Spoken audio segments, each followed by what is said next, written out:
Hi, and welcome into the Bradle broadcast. I'm your host, Blake Bradle. Today we'll be discussing name, image, and likeness and college athletes being able to build their own brand and profit from their athletic efforts on the field.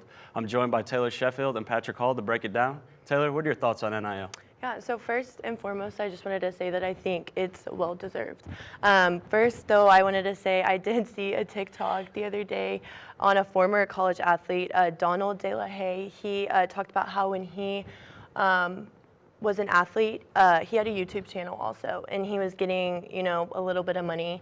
And then NCAA said no, like you have to choose between your scholarship or your YouTube channel. And so I think it's crazy how the shift in generation, people are now able to make, he was making like $2,000, people are making millions. Right. So.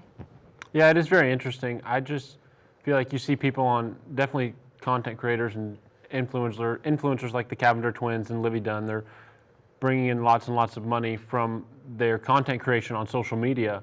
But then you see other people, kind of like Bryce Young, the quarterback at Alabama, who's bringing in money solely off of his athletic ability, which is very interesting to me.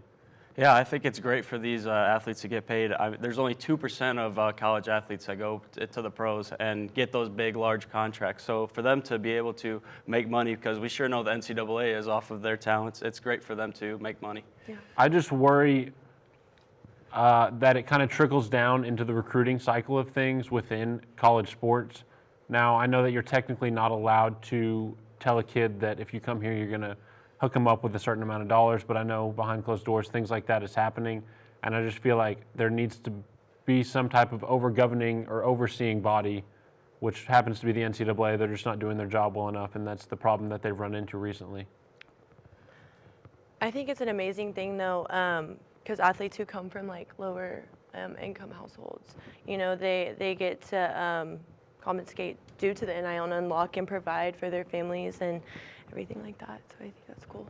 Yeah, to counter what you said earlier, Patrick, I think that there definitely needs to be some oversight. We've seen here at Arkansas, J.B. Hunt has been giving out. They've created their own program to a collective, yeah, to give out money. And I think, NIL is only less than a year old, so I think obviously that you're going to get some rules that aren't in place yet that need to be in place, right. And that comes with time. Obviously, they're not going to get it right away. And I think it's hard just because you see someone like Patrick Mahomes or Aaron Rodgers in a State Farm commercial, and you're not allowed to tell those guys how much money they're allowed to make off of their name, image, or likeness.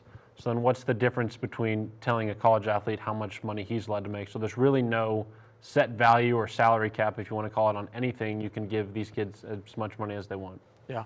Well, that's all the time that we have. Thank you, Patrick and Taylor, for joining us. That has been the Bradle broadcast. I'm your host, Blake Bradle. We thank you for watching, and we'll see you tomorrow night.